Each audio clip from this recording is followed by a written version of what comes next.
good pleasure to give me the kingdom. Today I accept this kingdom, and I accept it in its fullness. I lay all weariness aside and accept the life-giving, invigorating, dynamic activity of the Spirit, knowing that it vitalizes every organ of my body. It flows with power and strength and purpose through everything I do as it leads me gently down the pathway of life.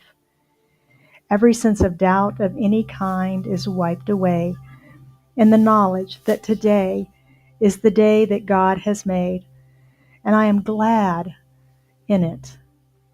Running through me is the silent power of spiritual wisdom and love harmoniously governing my thoughts and actions. And so we just breathe in those beautiful words and move into a time of quiet reflection, that we are the beneficiaries of life and more abundant life.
I invite you to take a breath and begin to bring your awareness to the present moment, to your surroundings.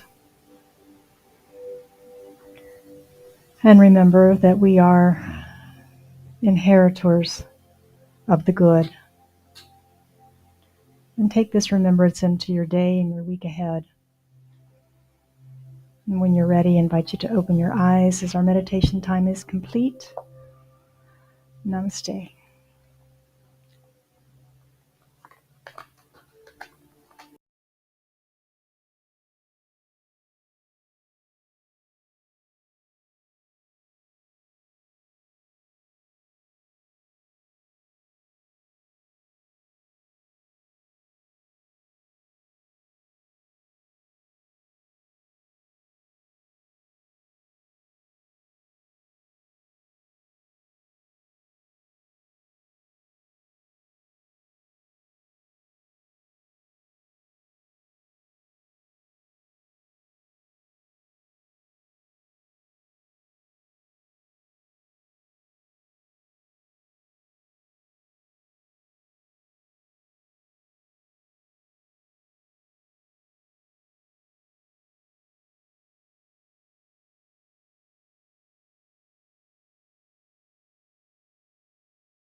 we love together. Young and old, we will sing together, together in one song.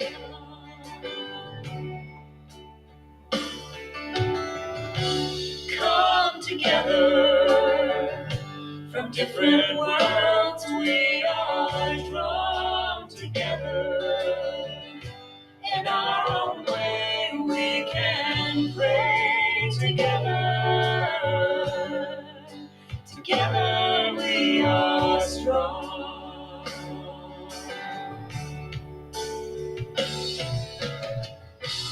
I see God in you. You see God in me. One path, one vision, one family.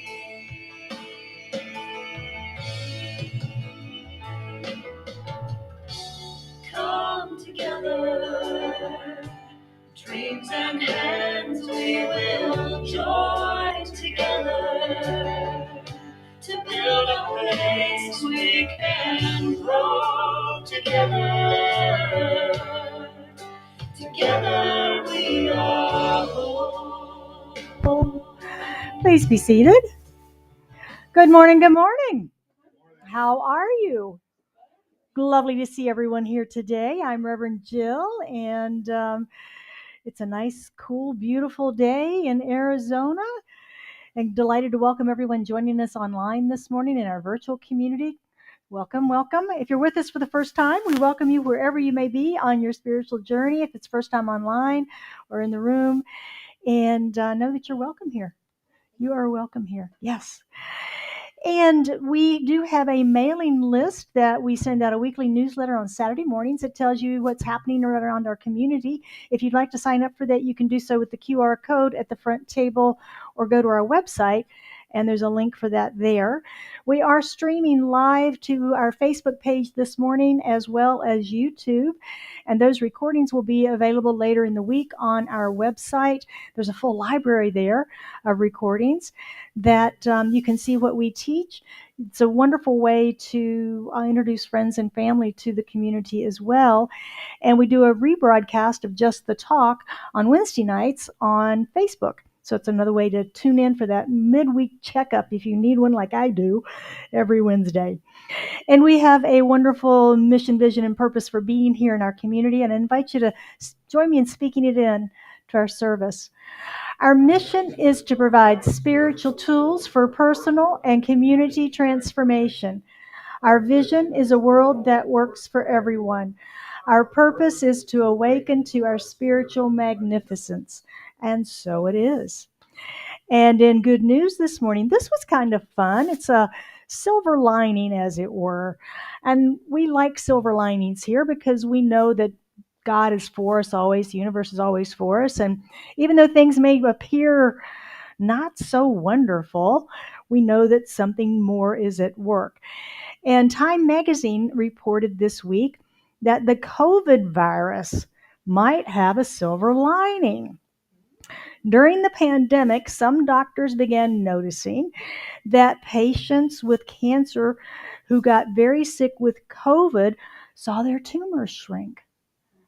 Yeah, saw their tumors shrink or grow more slowly. So the question was it because the immune system was so triggered by the COVID-19 that it started to kill the cancer cells?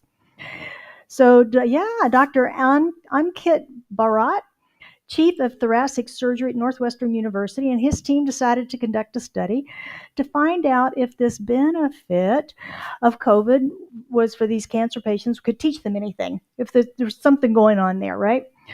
And they discovered that in the presence of COVID cells, the immune cells, the monocytes, right, be acted differently than they normally do. They began to behave differently. And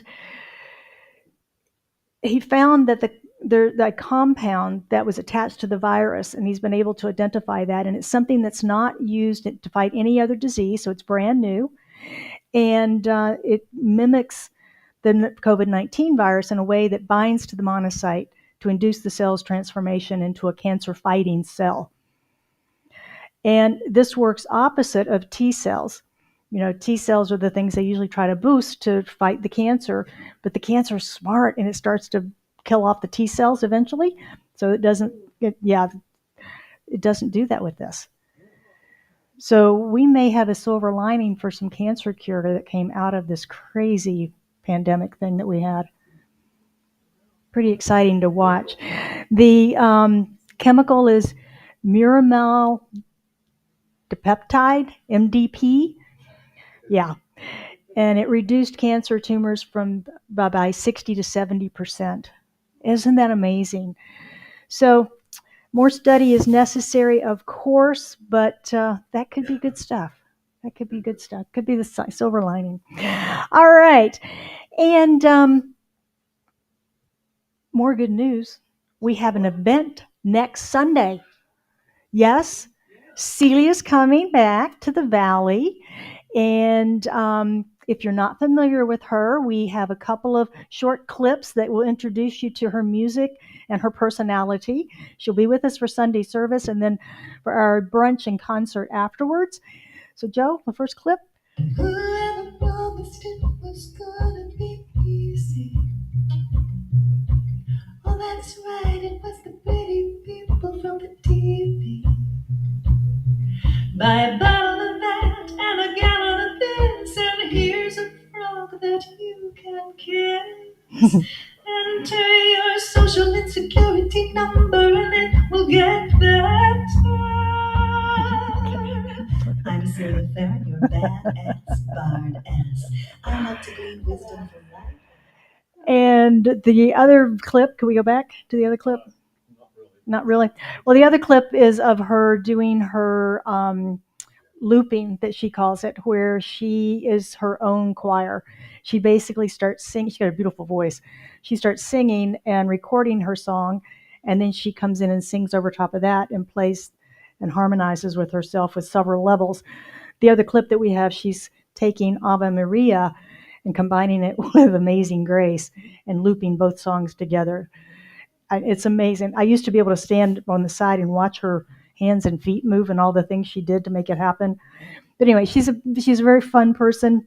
We're excited to have her, both for our Sunday service and for the lunch, brunch and concert afterwards. And we're looking for some help for cleanup and setup. Valerie is in charge, yay, again, of our event.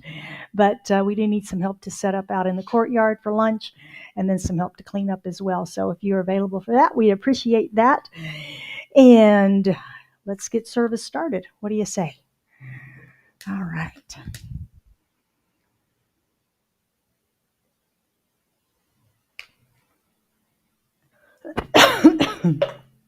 So would you join me for our opening prayer? So as we go within, we recognize there is one life, and that life is God. It is all that there is. It is the one source of all life, of all love, of peace and harmony, joy, prosperity. God is all there is. It is a presence. It is a spirit. It is just simply love. And it's that love that loves so much that it created all that is and expresses itself through that creation. And I know then that I am created of that one source, that one presence. And that I am those things that it is. I am that love and peace, harmony, joy, that divine order and perfect right action. And as I know that for myself, without a doubt, I know that for each and every one gathered here today, each and every one joining us in virtual community, and those listening to this later. For there is no separation. We are one, forever eternally connected in this oneness, in this consciousness of wholeness, in this consciousness of peace.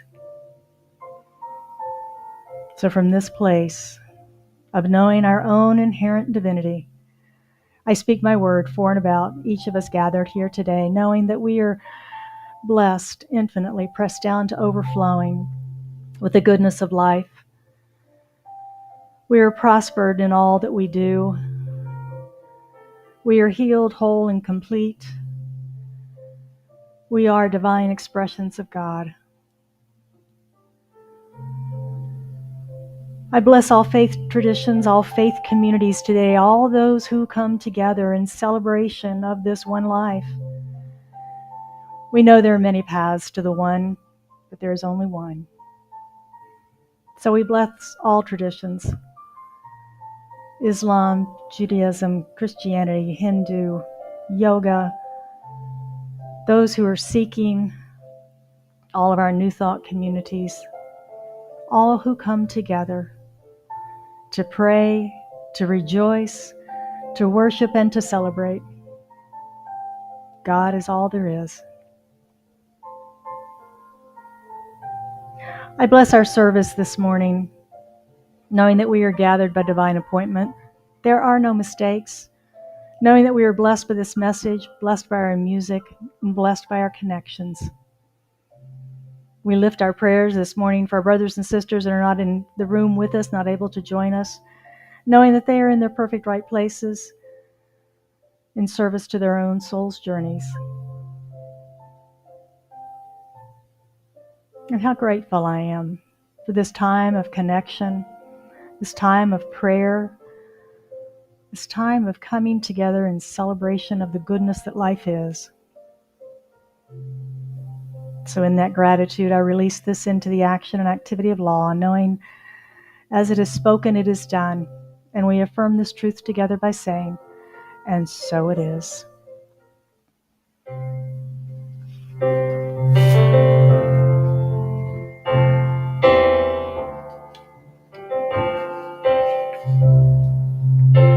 You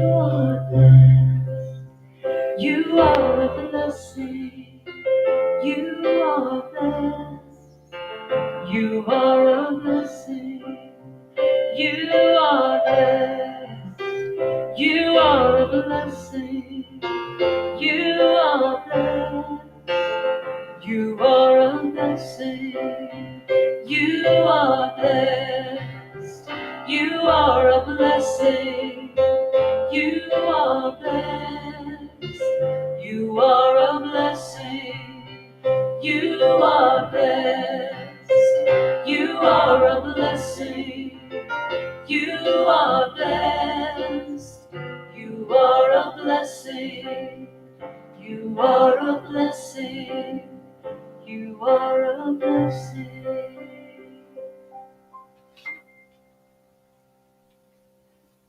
Good morning. I'm Victoria. I'll be giving the announcements this morning. Okay, get my glasses on here so I can see what I'm doing. When gratitude becomes an essential foundation in our lives, miracles start to appear everywhere. And that's by Emmanuel Dagger. So, would anyone like to share a brief gratitude today? Yes, Ron. I do. I don't need a mic. Oh, I can't hear you a lot. Yeah, I'm sorry.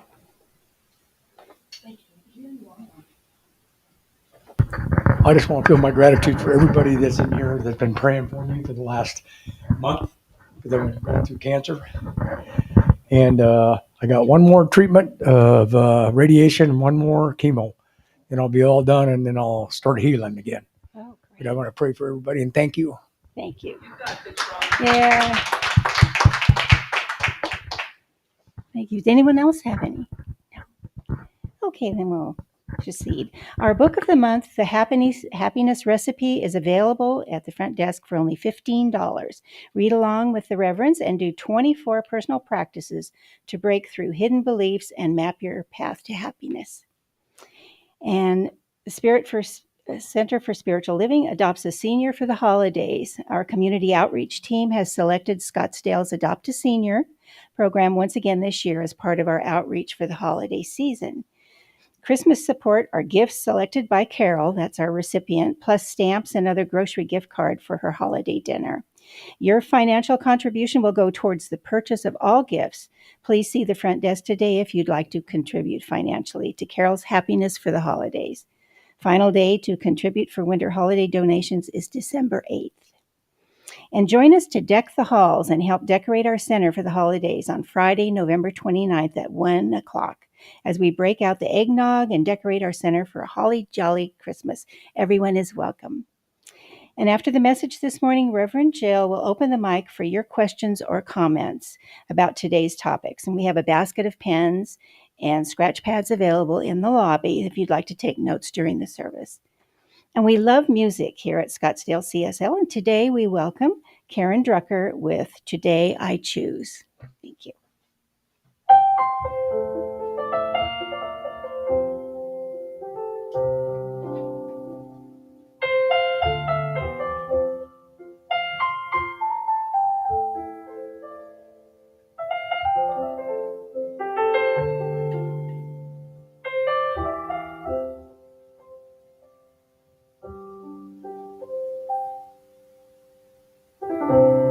What do I want my day to be? I choose.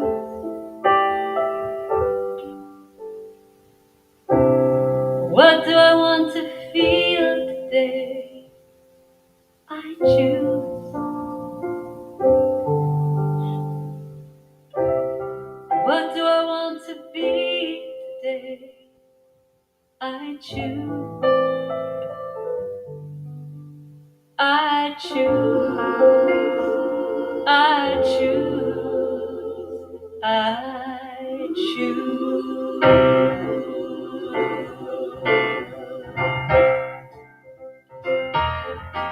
I choose.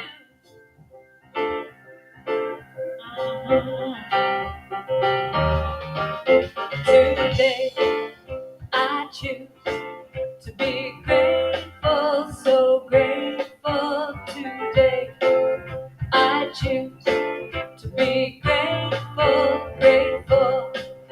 Today I choose to be grateful, so grateful. Today I choose to be grateful, grateful. Today I choose to be happy, so happy. Today I choose to be happy, happy. Today I choose to be peaceful, so peaceful. Today I choose to be peaceful, peaceful. Whatever I choose is how my day's gonna be. Play what I want, cause it's all up to me. Today I choose to be loving, so loving. Today I choose to be loving, loving. Today I choose to be joyful, so joyful. Today I choose to be joyful, joyful. Today I choose. Today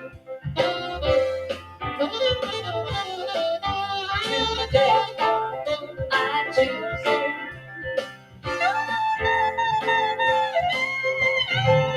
Today I choose. Today I choose. Whatever I choose is how my day's gonna be. I claim what I want, cause it's all up to me. It's all up to me. Oh, today I choose to be thankful, so thankful. Today I choose to be thankful, thankful. Oh, today I choose to be grateful, so grateful. Today I choose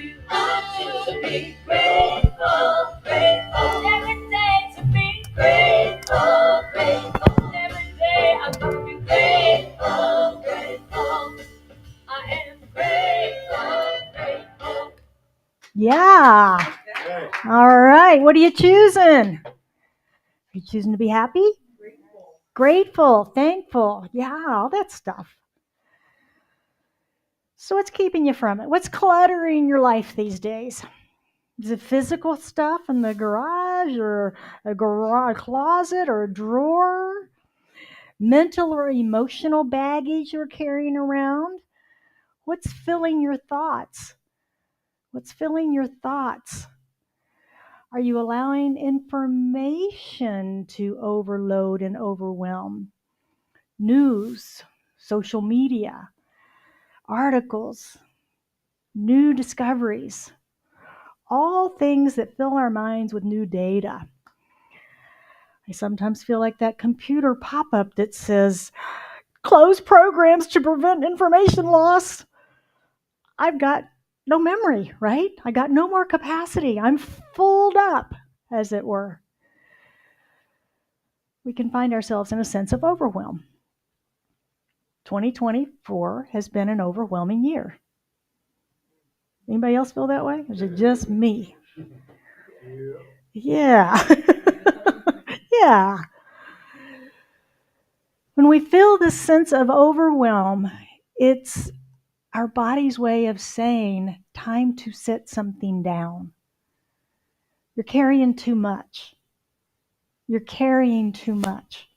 But how do we choose, how do we decide what to sit down to make room for us to grow, to rest, refresh, replant our seeds, and grow? How do we know what to sit down? My message today is the law of subtraction. The law of subtraction. We're continuing our journey through our book of the month with Rebecca Morrison and the happiness recipe. And if you remember, the goal of this book, her thesis, if you will, is to learn to live a priority-aligned life, which she says will lead to living a happier life, a life that is filled with more joy and more ease. Sound good? Yeah, sounds like a good recipe to me. We've looked at healing what she calls the authenticity gap, the emotional energy gap, and today we're going to look at the physical energy gap. And we're going to use the law of subtraction to close that gap, to heal that gap. So I'm going to do a quick review first of what we've already looked at. We looked at that authenticity gap. That's when we don't name and claim our priorities, either to ourselves or to others. The emotional energy gap is the beliefs and feelings that stand between where we are and where we want to be. Around here, we talk about growing our consciousness into the next greatest expression. You might know it as folks that win the lottery that have not lived at that economic scale, and they can't stay there because they haven't grown into it. It just happens suddenly. They didn't grow into it. And the physical energy gap we're going to talk about today, that's where the way that we spend our time doesn't match our priorities. The way we spend our time doesn't match our priorities because we either fail to articulate the order of our priorities and what's really important to us, or we don't make choices that are aligned with them, leaving us overwhelmed. Now, she opens up this section of the book about the physical energy gap, talking about to-do lists. Anybody have a to-do list? Do you have things that seem to live on your to-do list? Which list? Exactly. Are they really to-dos, or are they to shoulds, or are they to coulds? Or wouldn't it be nice if the elves came and took care of this for me? Somehow they just never get done. I keep a weekly checklist, to-do list at my real estate office. I work Monday through Thursday there, and a lot happens in my head and my life on the weekends. I change gears into this. And then Monday morning at 9 o'clock, I have a staff meeting I have to be ready for. And I need this list to remind me what I was working on and what's not falling between the cracks. So every Thursday, I sit down at the end of the day and I look through that list and I check off all the things that I've done. And then I transfer what didn't get done onto the next week and then add to it. And this past Thursday, I noticed several things that had been moved week to week to week. And I thought, now, are those really to-dos? And I had the realization that no, those are shoulds. Those are shoulds. I got 2 phone calls I haven't returned for a couple weeks now. The content is not urgent. One of them is about a project that's going to happen next year. So there's not a sense of urgency that I need to return that phone call right now. And then the other is another project that I did some research for one of our partners regarding something that happened, I promise, 20 years ago. That's how long I've been with the company. Happened 20 years ago. I did the research. It's not going to be needed for at least 2 to 3 more years. I did the research. I have the information, but I haven't shared it with the partner because it's not urgent, right? And frankly, in 2 years, when it is urgent, I'll have to do it all over again. So those things have sat there as shoulds, but I keep transferring them week to week. And that's what we're talking about today. We're talking about using this law of subtraction to take away those things that are taking our energy in our life and be able to focus on our priorities, focus our energy on what matters. Just like decluttering your garage, your junk drawer makes space in your physical world. Decluttering your mind makes space in your mental world, right? It gives us space to think. It gives us space to create. It gives us space to dream. If your to-do list is lengthy, consider decluttering it. Rebecca Morrison, the author of the book, says what we need to work on is removing things from the list that aren't critical to our happiness. Means doing more of what matters and less of the rest. What if we could live our lives that way without guilt, shame, or remorse, fear? Would that be empowering? Notice what comes up for you when you even consider that. Just notice. It may sound exciting to some. It may sound terrifying to others. For me, it was terrifying. I don't know what just happened in your heads when I mentioned that, but notice what happens. But either way, you've heard Reverend Lee and I both talk about this book and the processes that she has. She has processes that walk us through all of this excitement and terror to find our way through it. To find our way through it. So this process of healing these gaps to get to living a priority-aligned life, the first thing is to identify your current season. We've talked about this a bit the last couple of weeks, but identify what season are you in now, right now. And how long do you think that season's going to be? Next is to establish your top priorities for this season, not the rest of your life, just this season. And that might be 1, 2, 3, 4, maybe 5. Shouldn't be more than that because you're getting into the next season if you get too many priorities, right?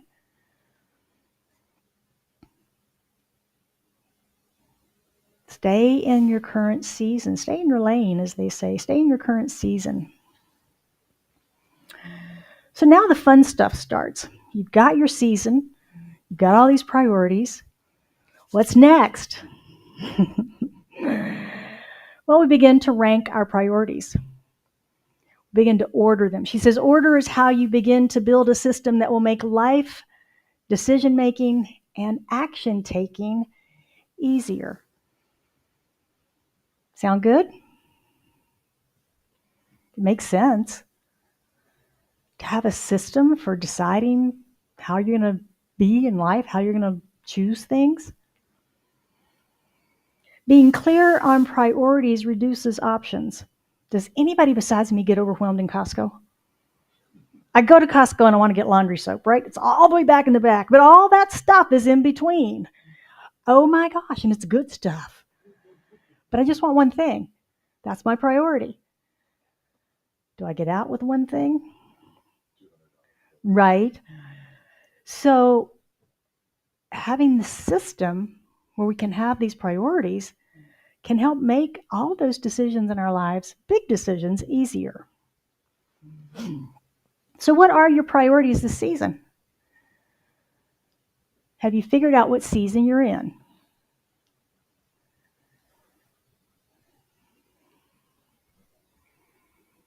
We start listing those priorities. And as we're listing them, we have to pay attention. Is this truly in this season, or is this next season? Is it in this season, or is it in next season? If it doesn't fit this season, write it down in your journal, save it for later, or shift it to where it does work in this season, if it's something important. But don't try to mush everything into one season. Now, most of us get to that point pretty easily. We can define our season. We can define our priorities. This next step can be a little challenging. We begin subtracting. Morrison says, pick your one top priority for this season. One season, one priority. Now, you've listed 5, right? Which one is number 1? Which one do we not violate? Which one is the one that we make our decisions on? And how do we get there? How do we get there? You think about the top 2, and in an urgency, emergency, crisis, which one would you pick? Which one would be your go-to? The author's case. Remember, she decided that she was a high-powered litigation attorney on the partner track. And she did some reflecting and decided she wasn't happy. She wanted to be a mom. She was in her working mom season. Now, she had spent a lot of time and money becoming an attorney and didn't want to throw that away. So she had to figure out how to get off of the partner track onto the mommy track, but still be a lawyer. She realized she could not do that in litigation because of the demands of the job. So she pivoted. She took her legal training and she became an administrative lawyer, the ones that run the office, the ones that run the attorneys, the ones that do, make sure the processes and organization and things run in a law office. Not as many hours, not as much stress, not as much overtime. So she was able to be mom. So her priority was her daughter. If her daughter got sick on the partner track, she had to find a sitter. She had to go to work. As the administrative lawyer, she called in sick. She stayed home with her daughter. She could take spring vacation with her daughter. She could be there for her daughter. Special project came along. Rebecca, you're perfect for it. We want you for this. Requires a lot of overtime. Not mine to do. That's what that top priority does for us. When we decide what season we're in, when we decide what that top priority is for that season, then everything else we make those decisions bouncing right off of that. Sounds easy, doesn't it? It is easy when we get to that point. Getting to that point takes some work, though. Takes some work, takes some reflection. But the clarity that she gained through her processes and through getting very clear about her season and her priority allowed her to live a more joyous and happy life.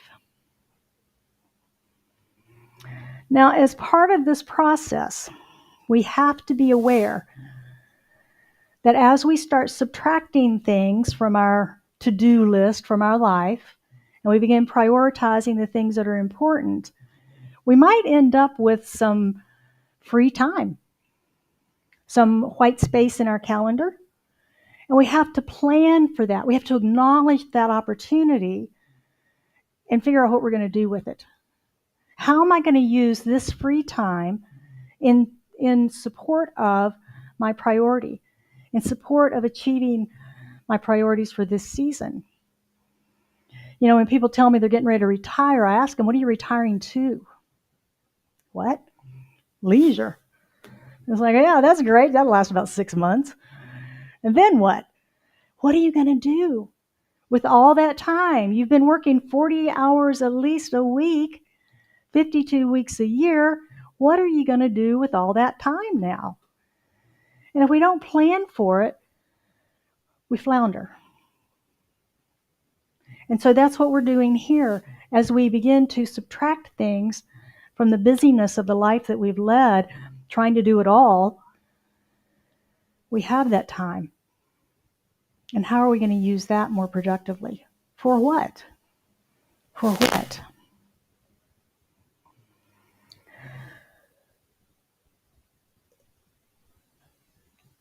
We have to be aware, too, that if anybody's a type A personality,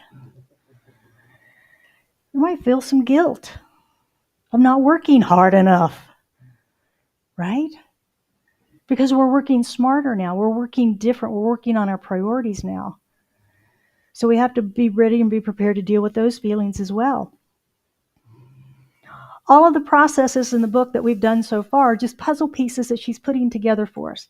We've got all these puzzle pieces, all these things we know. And now we're beginning to put it together. We're beginning to put it together by deciding on that one priority for this season so that we can bounce everything else off of that. A couple of examples. Let's say this is a season to get out of debt. That's the season. And we get an invitation to go to Europe. Ooh, that'll be fun. Does that decision support my priority, my main goal in this season of becoming debt-free? Or is it going to sabotage me? How do I decide that? I want to go socialize and play with my friends. I want to go out for extravagant dinners with my friends. I want to, right? That's probably what got us in trouble in the first place. But when we look at that, we have that priority that we can bounce all those decisions off of. And that's the way we live within that system. It's not forever. That's the good thing. It's only this season, right? We'll get back into socializing. And when we recognize that it's belt-tightening season, so to speak, then we can plan for workarounds.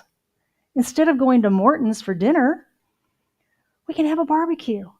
We can have potluck. We can plan social activities, game nights, and so forth, so we can stay connected with friends and family. We don't have to lose that. We just have to plan for it. We pivot. We pivot. Notice what you fear missing out on when you make change. For Rebecca, she was missing that career track, right, of being the prominent litigator. She was setting that aside, what she'd gone to school for,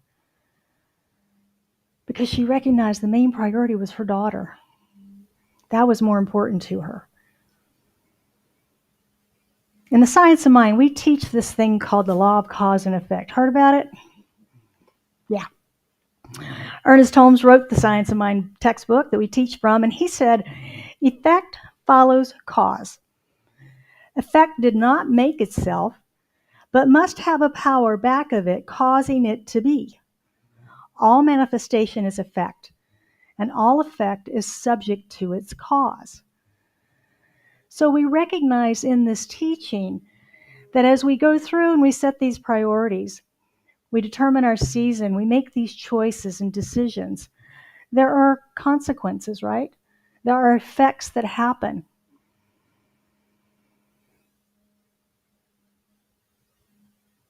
We have to be aware of what those possibilities are as we make these changes. As we get in touch with the truth of who we are and what we truly desire. Not what we think we should desire, right? What we really desire. There could be consequences. If you reach that place in your process where this is what I really, really want, but I really, really don't want these consequences, that's when we look for the third way. That's when we look for another way. It doesn't have to be this way. Remember, Rebecca pivoted. She stayed in law. She didn't have to give up law. She was able to pivot and find a third way to make it work. And we can do the same thing. We know that spirit is unlimited, right? We may have 1, 2, 3, 10 good ideas. Spirit's got billions. And we have access to that. When we open ourselves to those third ways, those ways that we can pivot and do it differently. This work requires our use of our spiritual practices we've been studying all year. To become clear in our decisions, to become clear on the effect on ourselves, on others, on situations. What's going to happen if I make that change? What's going to happen if I do this? What's going to happen if I don't do that?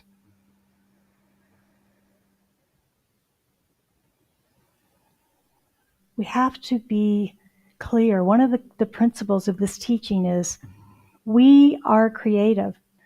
We are manifestors as long as it harms no one. Have you seen that in the Science of Mind? As long as it harms no one. It's a tagline on many, many, many of Ernest's quotes in the book.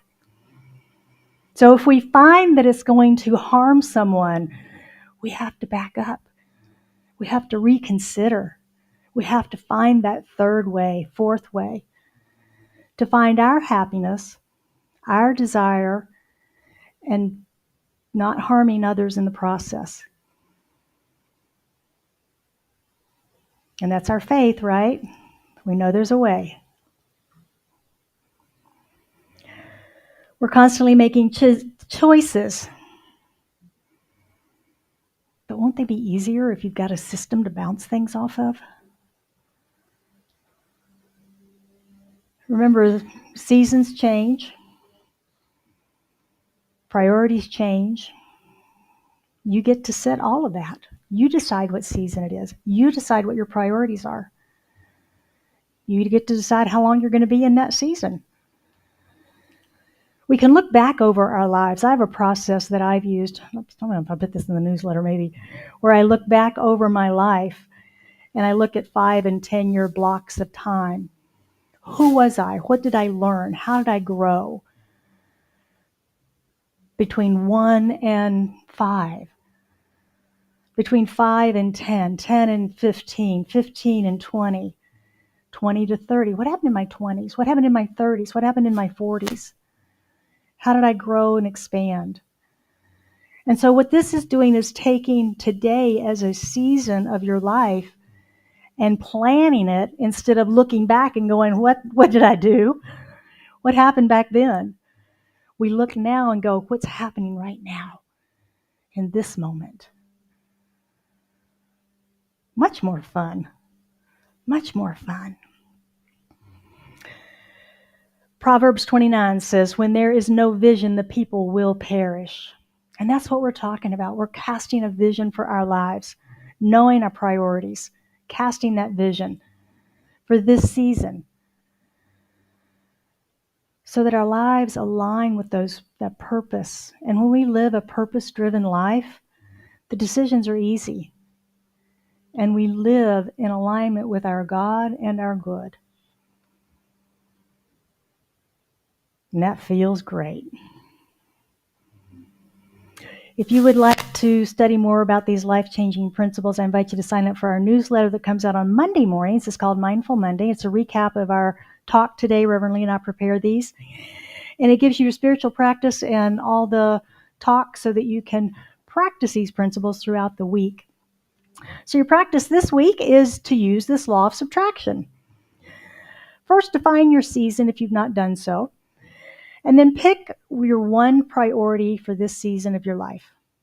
Do the work. Pick your one priority. Make a list of all of them, and then use that law of subtraction to move all the others down below the one. Which one would be the one that you would choose if you could choose no other? What is the most important priority in this season of your life? There can be only one top priority, one season, one top priority.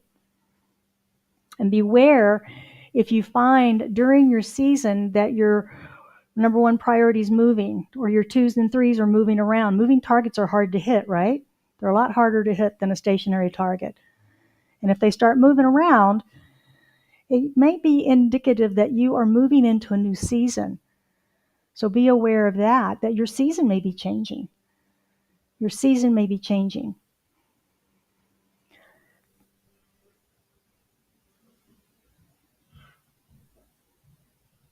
We'll close this morning with a quote from Rebecca. Setting a top priority doesn't mean you'll stop doing everything else, but it does mean that you'll be removing the noise that has distracted you from happiness up until now. So it is. And now it's your turn. Questions, comments, complaints. Thank you, Jill. I don't think I have any complaints, do I? I don't know. Yeah, that was good. Good speech. My question is, could you elaborate more on the season? I think I might have missed something somewhere on the season part. Sure. Yeah, it's like, what exactly are we talking about here? Okay. Yeah, that's actually my favorite part of this whole book is I've had a tendency to want to plan my whole life forever, right? It's like, got to look at everything as one big decision. It's going to be the only decision I ever make. And this has allowed me to look at where am I and what's important to me right now. And for me, my season right now, y'all know I just turned 65, and I'm looking at ending a career in the next 5 years. So my season is winding down my real estate career and how I'm doing that, how I'm planning for that. What preparations do I need to make mentally, physically, emotionally?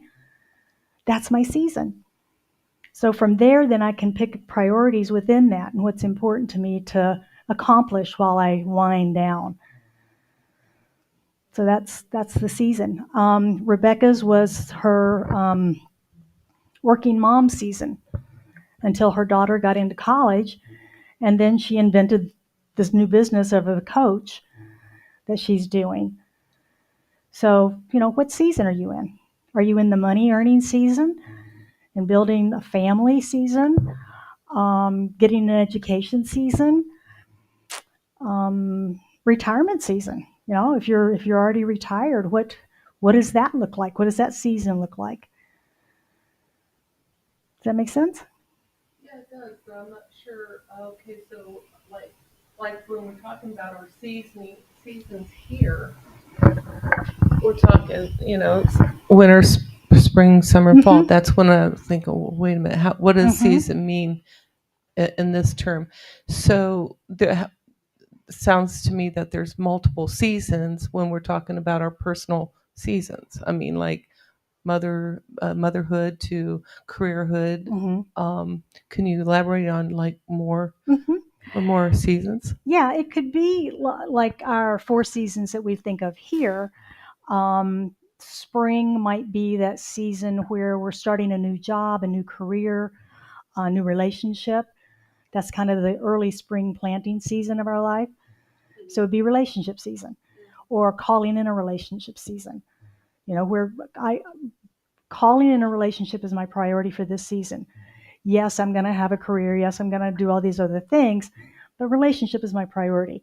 And I'm going to make that my number one priority for this season and do everything possible to call that in. Be the best that I can, work on my own self-love, call in, date, go out, meet people, see people, right? That's a priority. Maybe we're in a relationship and it's building that relationship or maintaining that relationship.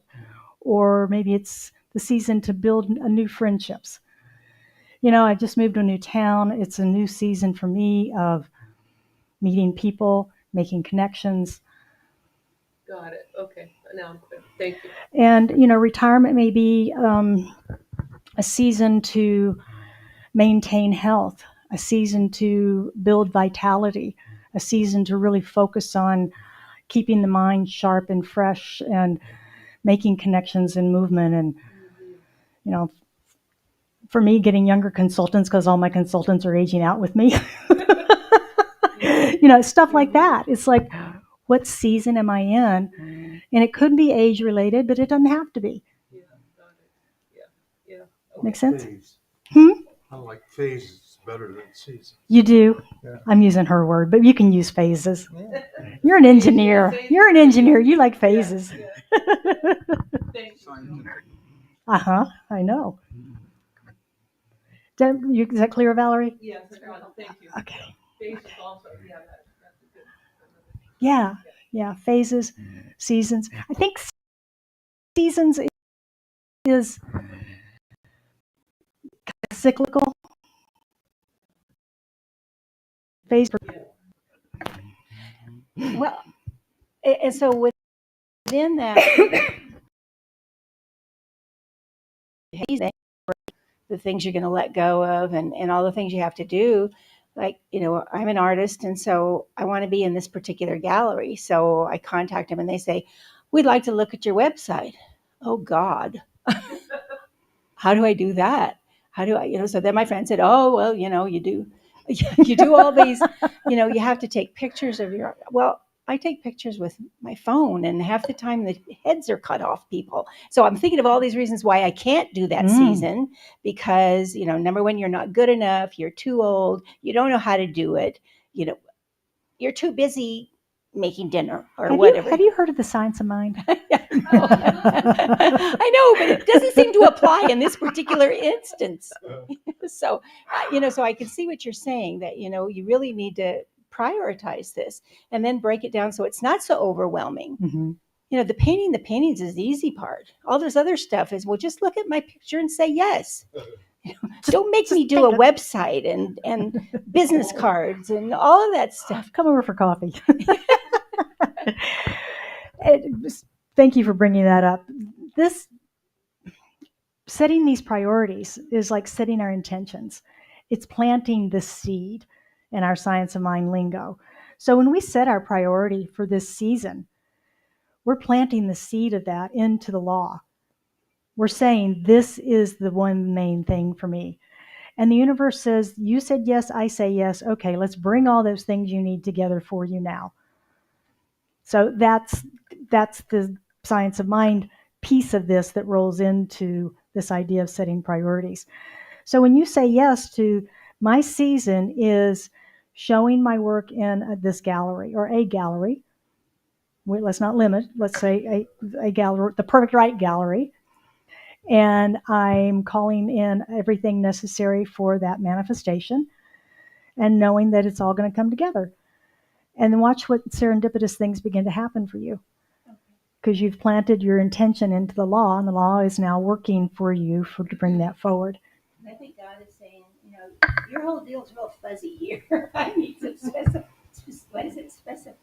Specificity, yeah. Once, you know, and that's setting the priority.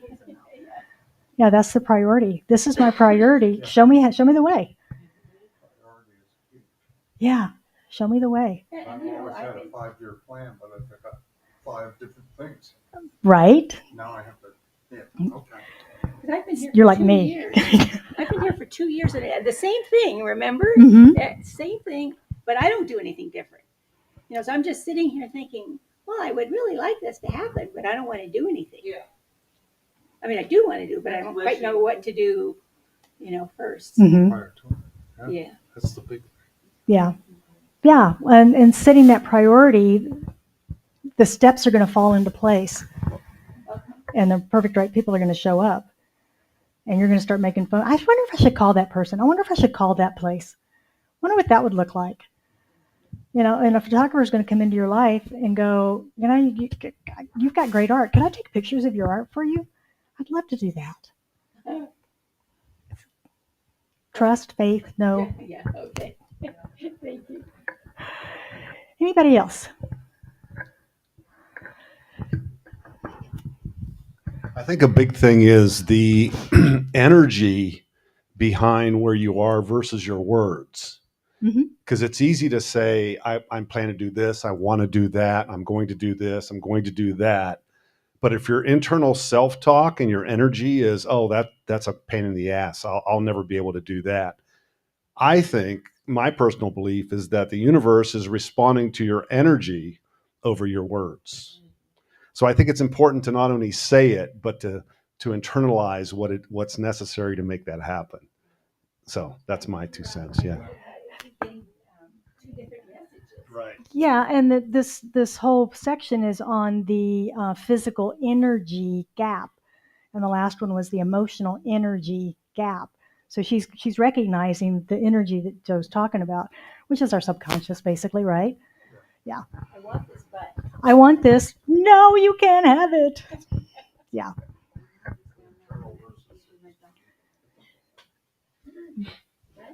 Yeah, we call it treat and move your feet. So you pray and you got to take a step. Yeah. Yeah, exactly. Exactly. Yes, exactly. Exactly.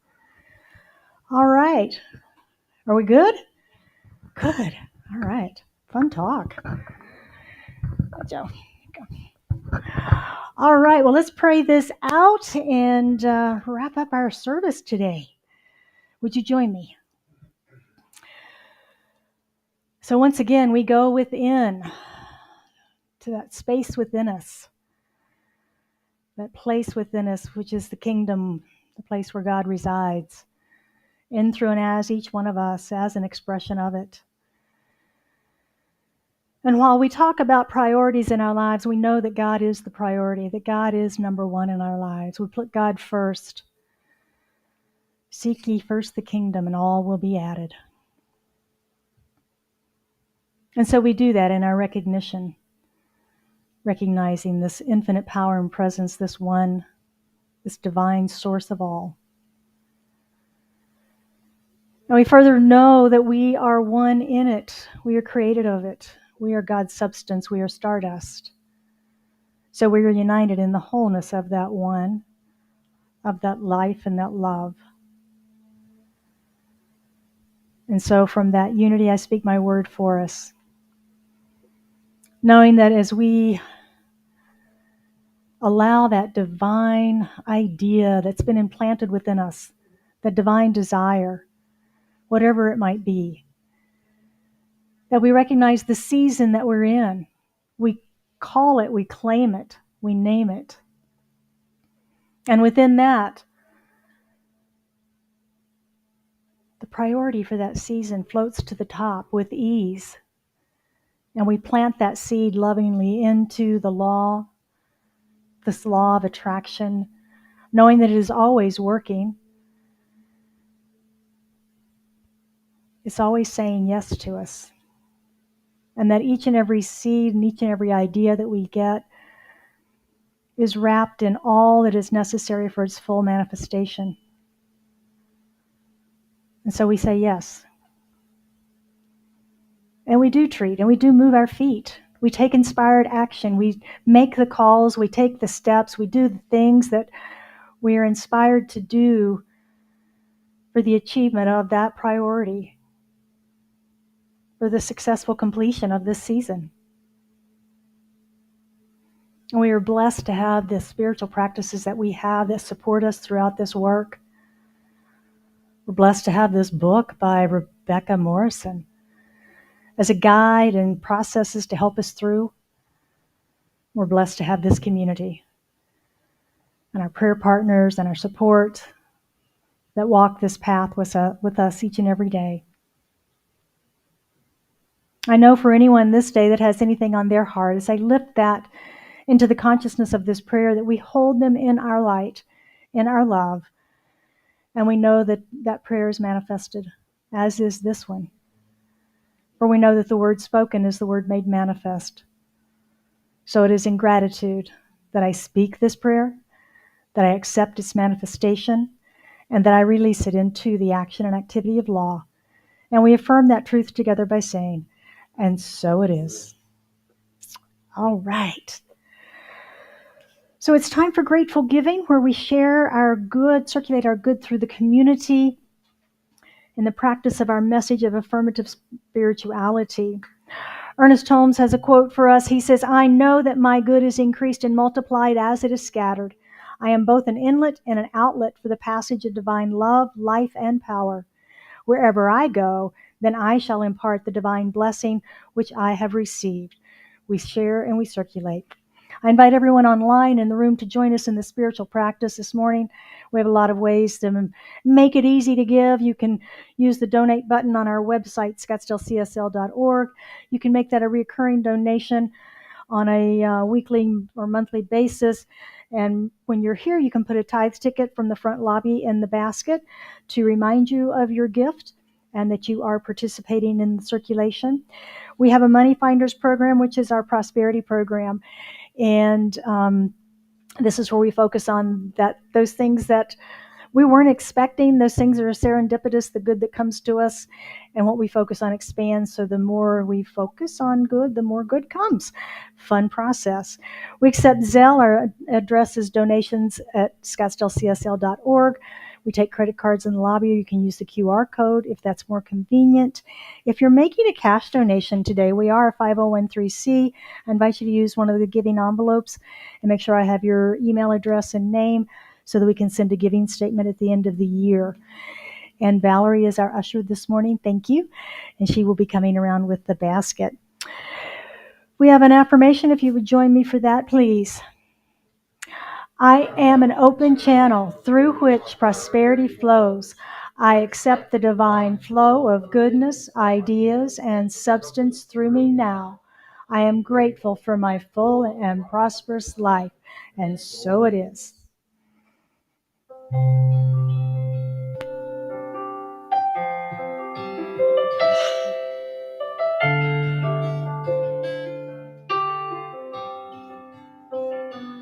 Gratitude before me, gratitude behind me, gratitude to the left of me, gratitude to the right of me, gratitude above me, gratitude below me, gratitude within me, gratitude all around me.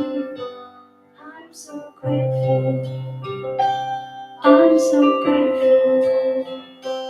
I'm so grateful. I'm so grateful. I'm so grateful. I'm so grateful. I'm so grateful. I'm so grateful. Gratitude before me, gratitude behind me, gratitude to the left of me, gratitude to the right of me, gratitude above me, gratitude below me, gratitude within me, gratitude all around me. I'm so grateful. I'm so grateful. I'm so grateful. I'm so grateful. I'm so grateful. I'm so grateful. I'm so grateful. I'm so grateful. Please join me in blessing that which has been circulated here today. We are abundantly blessed by all who attend this community in person online. We are blessed by our message, our music, and our connection each Sunday. I know for all those who have chosen to circulate their good through this community today, that gift is blessed, pressed down to overflowing in their lives and in the life of this center. God is good. Life is good. We are so blessed and so grateful. And so it is. A few closing announcements this morning. If you would like prayer, I'll be available after the line at the door. You can also leave a written prayer request in the front box or online. We have a link on our website for 24/7 prayer requests that you can post there, and your practitioners will take care of you. Stop by the front desk. You can make your donation there. You can buy our book of the month. You can contribute to Carol's Merry Christmas, Happy Holidays, or get your tickets for brunch for next week. I hope you'll all be joining us for Celia. And the 29th is our Deck the Halls. We'll be here with our tree and wreaths and all the fun stuff we do. So come join us for that. That'll be fun. There'll be refreshments and giggles and Christmas music and all sorts of things. And then next week, we will chart our path to happiness with Reverend Lee's talk, Walking the Happiness Trail. We gather at 10 for our message. We gather at 9:30 for meditation on online YouTube, Facebook, or right here. And Celia will be our live musical guest in service at Pan. And then we'll do brunch in the courtyard. And then we'll have fun in the concert in here. So hope you can be with us next week. It'll be fun. You stand for our affirmation and closing song. I live in peace and share my joy. I am empowered by spiritual truth. Today I subtract the clutter, and so it is.